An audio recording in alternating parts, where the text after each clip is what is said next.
Hello students, অ্যাডমিশনের একদম final ফেজে তোমরা এসে পড়ছো, এখন জাস্ট এক্সামস বাকি। সো এক্ষেত্রে আমাদের কি করা উচিত কি করা উচিত না সেটা নিয়ে আজকে আমরা কথা বলবো। সো চলো শুরু করি। এক্সামের আগের দিন ভালো একটা ঘুম দিতে হবে। হ্যাঁ, মিনিমাম 4 to 5 আওয়ার্স ঘুমাইতে হবে। রাত জেগে পড়া ঠিক হবে না। হ্যাঁ, এতদিন অনেক পড়ছো।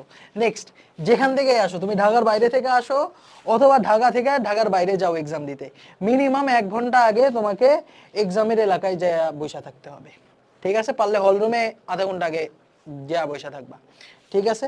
আচ্ছা, নেক্সট, তোমাকে অবশ্যই অ্যান্সার স্ক্রিপ্ট দিবে, অ্যান্সার শিট দিবে।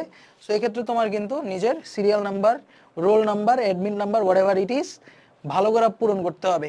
একটা জায়গায় আরেকটা পূরণ করলে হবে না, এটা আমরা সবাই জানি। এক্ষেত্রে অবশ্যই তুমি যদি লেট করে আসো সেক্ষেত্রে কিন্তু তোমার নিজের সময় থেকে বাইর করে দিতে হবে।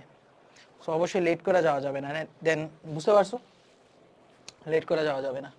নেক্সট, ভাইয়া এক্সাম দিলাম, এক্সাম শুরু করতেছি, ভাইয়া কোয়েশ্চেন দিয়ে দিছে। ইউজুয়ালি 5 মিনিট আগে কোয়েশ্চেন দেয়। ঠিক আছে।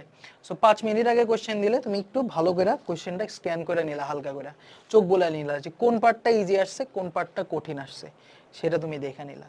ঠিক আছে। অ্যান্ড ইজি পার্ট থেকেই তুমি অ্যান্সার করা শুরু করবা। আচ্ছা, কোনো কারণে যদি ভাইয়া কোয়েশ্চেন দেখে তোমার মাথা মুথা গরম হয়ে যায় বা হুট করে যদি তোমার প্যানিক লাগে, ভয় ভয় লাগে, সেক্ষেত্রে তুমি কি করতে পারো, বক্স ব্রিদিং করতে পারো। কি ব্রিদিং ভাইয়া? Box breathing. এক্সামের যে কোনো সময় যদি প্যানিক লাগে, ব্ল্যাকআউট লাগে, অবশ্যই তুমি বক্স ব্রিদিং করবা। বক্স ব্রিদিং জিনিসটা কি? 4 সেকেন্ডের জন্য ইনহেল, 4 সেকেন্ড শ্বাস ধরে রাখবা, 4 সেকেন্ডে এক্সহেল। সো এটা 3-4 বার বা 4-5 বার করলেই কিন্তু তোমার মানে কাম হয়ে যাবে, মাথা ঠান্ডা হয়ে যাবে। ঠিক আছে। সো নাও এবার তুমি অ্যান্সার করা শুরু করবা। সো অ্যান্সার করার ক্ষেত্রে অবশ্যই ইজি আর মিডিয়াম কোয়েশ্চেন আমরা জানি যে এই দুইটা মিলায় 60 থেকে 80% কোয়েশ্চেন থাকে, সেগুলি তোমার আগে ধরতে হবে। কঠিন কোয়েশ্চেন দেখা ভয় পাওয়া যাবে না। ইজি আর মিডিয়ামগুলি বাছাই করে করে একদম ধৈরা ধৈরা তোমার কি করতে হবে, অ্যান্সার করতে হবে। ওকে। সো এক্ষেত্রে দেখবা যে কয়েকটা ইজি কোয়েশ্চেনের পর একটা হার্ড কোয়েশ্চেন আসে, ওই কোয়েশ্চেনে হাত দেওয়াই নিষেধ। প্রথম রানে তোমাকে একদম ইজি থেকে মিডিয়াম কোয়েশ্চেনগুলি অ্যান্সার করতে হবে। So trap question, hard question এগুলি ধরবাই না। দরকার পড়লে ভাই প্রথম 10টা কোয়েশ্চেন কঠিন দিয়া দিছে, ভয় পাওয়া যাবে না, ওগুলি স্কিপ। No emotions, no emotions. ঠিক আছে, ইমোশনাল হওয়া যাবে না। Next, targeted approach. So targeted approach জিনিসটা কি? যে ভাইয়া আমার পরীক্ষায় কি আছে, ডিউ পরীক্ষার কথা যদি চিন্তা করি, এমসিকিউ 60টা আছে, তো 60টার মধ্যে থেকে 80% কত হয়, 6-48, আমি 48টা দাগাবো। টার্গেট করে রাখবো 48টা, বাট অ্যাকচুয়ালি কয়টা দাগাবা ভাই? 40টার মধ্যেই দাগাইতে পারবা, মানে একদম বাস্তব কথা বলতেছি ভাই, কোনো মিথ্যা কথা না। সো টার্গেট থাকবে তোমার 50টার মধ্যে, 60টার মধ্যে অ্যাটলিস্ট 40 থেকে 50টা দাগাবো আমি। সো এক্ষেত্রে এটা কোন সাবজেক্ট হয়, কোন সাবজেক্ট অ্যান্সার করছি, কোন সাবজেক্ট অ্যান্সার করি না, it doesn't matter.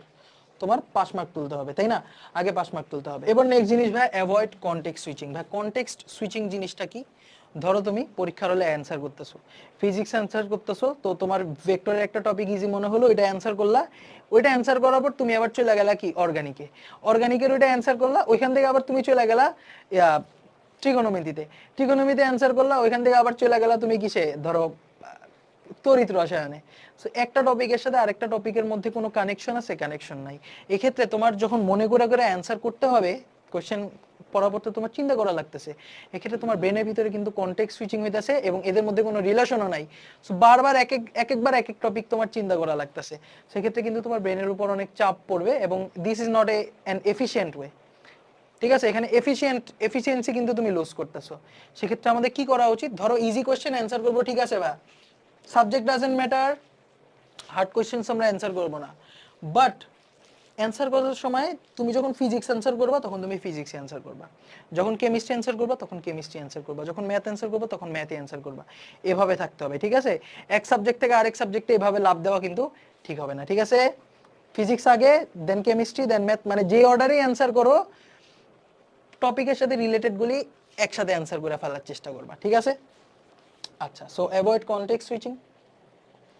Next, read questions properly. ভাই নো শিট শার্লক। এক্ষেত্রে এই যে অনেকে কি করে, ইউনিট ভুল করে দেয়। ধরো 2.5 নিউটন পার মিটার আছে, আবার এক জায়গায় 2.5 মিটার পার সেকেন্ড। অ্যান্সার হওয়ার উচিত ছিল তোমার চাইছে হলো ত্বরণ চাইছে। সো নিউটন পার কেজি একটা অপশন ছিল, আর একটা অপশন ছিল হলো মিটার পার সেকেন্ড। তো কোনটা হবে? ত্বরণের একক কি? Metre per second square, but তুমি মিটার পার সেকেন্ড দাগায় ফেলছো। মিটার পার সেকেন্ড স্কোয়ার অপশনে নাই, অপশনে আছে কি Newton per kg. Newton per কেজিও তো ত্বরণের একক, সেই ক্ষেত্রে অবশ্যই ইউনিটে কিন্তু প্রপারলি খেয়াল করা লাগবে। সো এই ক্ষেত্রে অনেক ইম্পর্টেন্ট যে ভাই প্যানিক হওয়া যাবে না, এক্সাম হলে ব্ল্যাক আউট হওয়া যাবে না। কি করতে হবে? বক্স ব্রিদিং, যদি ভয় লাগে। ওকে, নেক্সট ভাই, you must exploit the negative marking system.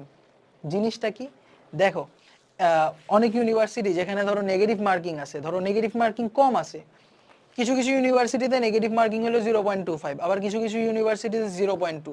So এমন হইতে পারে যে অনেক ইউনিভার্সিটিতে তোমার সেকেন্ড টাইমার আছে, তো সেকেন্ড টাইমারদের অ্যাকুরেসি অবশ্যই তোমার থেকে কিন্তু বেশি হবে। এক্ষেত্রে তোমার কিন্তু বেশি অ্যান্সার করা উচিত, বেশি অ্যান্সার করা উচিত।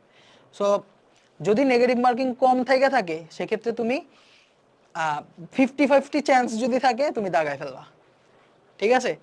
নেগেটিভ মার্কিং যদি কম থাকে 50-50 ইয়া হলে তোমার কিন্তু 50-50 চান্স থাকলে দাগায় ফেলতে হবে। ওকে ওকে, নেক্সট ভাই, এতক্ষণ পর পানির কথা বললেন, ইয়েস পানি কিন্তু নিয়ে আসতে হবে। হ্যাঁ, মিনিমাম বেশিরভাগ ইউনিভার্সিটিতে 500 মিলিলিটার মানে আধা লিটার পানি তোমাকে বোতল নিয়ে যেতে দেয়। সো এক্সামে যদি কোনো কোনো একটা অবস্থায় যে কোনো মুহূর্তেই ব্ল্যাক আউট লাগে, ভয় লাগে, হাত পা কাঁপা শুরু করে, সেক্ষেত্রে বক্স ব্রিদিং করবা আর পানি খাবা। আমার মতো ভুল করবা না। আমি কি করছি, ডিউ এক্সামের দিন এক্সাম হলে গেছি, গিয়া ডক ডক করে পানি খেয়ে ফেলছি, পরে পানি নাই। এক্সামের মাঝখানে যখন আমার ভয় মানে ব্ল্যাক আউট হয়ে গেছে বা কি করব বুঝতে পারতেছি না, মাথা ভেজা ফ্রাই হয়ে গেছে, তখন আমি পানি খুঁজি, পানি নাই। কি করবা? মক্কা খাইবা, বৈশা বৈশা মক্কা চাটবা, কি কিছু করার নাই। সো অবশ্যই পানি কিন্তু একটু কনজার্ভ করে রাখবা, ঠিক আছে। ইংলিশের ক্ষেত্রে কিন্তু তোমাকে যারা ইংলিশ দাগাইতেছো, বায়োলজি অথবা ম্যাথের বদলে ইংলিশ যারা দাগাইতেছো, তাদেরকে একটু সতর্কতার সাথে খেলতে হবে, কারণ অনেকে যারা ইংলিশ দাগায় তারা কিন্তু পুরো এক্সামে ইংলিশই দাগায়। এরকম এরকম অনেক অনেক কাহিনী আছে, অনেক স্টুডেন্ট আছে। সো সেক্ষেত্রে তুমি ইংলিশের জন্য আলাদা একটা টাইম রেখে দিবা, এর বেশি আমি একটা সেকেন্ড ইংলিশের জন্য ব্যয় করব না, ঠিক আছে। ইউ শুড লিমিট, বিকজ তোমার ইংলিশে কিন্তু অনেকগুলি অপশন, বারবার 4টা করে অপশন পড়া লাগতেছে, বাট বায়োলজি আর ম্যাথের ক্ষেত্রে কিন্তু তোমার অপশন এত বেশি পড়া লাগতেছে না, যেটা অ্যান্সার হইতেছে তুমি ঠাক ঠাক করে দাগাই দিতে পারতেছো। বাট ইংলিশের ক্ষেত্রে কিন্তু 4টা অপশন পড়া লাগতেছে। অবশ্যই অবশ্যই টাইমের দিকে খেয়াল রাখতে হবে। নেক্সট, বাট ডাবল চেকিং করা যাবে না। এমসিকিউ এক্সামের অলিখিত নিয়ম এটা, ডাবল চেকিং করা যাবে না। তুমি দাগায় ফেলছো, ওইটা শেষ। আমার এক্সামের কাহিনী বলি তোমাকে। আমার ম্যাথ পার্টের সময় আমি একটা এমসিকিউর জায়গায় আরেকটা এমসিকিউ দাগাই ফেলছি। এমন কথা হলো, দেখি তো একটু মিলাই দেখি তো হইছে কিনা, আমি ভুলে দাগাইছি। এটা কিন্তু আমাকে মানে আমার ভ্যালুয়েবল আমি টাইম নষ্ট করতেছি। ভ্যালুয়েবল টাইম নষ্ট করা যাবে না, এক্ষেত্রে অবশ্যই অবশ্যই ডাবল চেকিং করা যাবে না। এখন অনেক জায়গায় রিটেন আছে, অনেক ইউনিভার্সিটিতে রিটেন আছে, ডিউতে রিটেন আছে, আর অন্যান্য ইউনিভার্সিটিতে রিটেন আছে। সো রিটেন থাকলে তুমি যদি দেখো যে একটা কোশ্চেন তুমি পারতেছো না বা বুঝতেছো না, মিনিমাম তুমি তো ফর্মুলা লিখে আসতে পারো।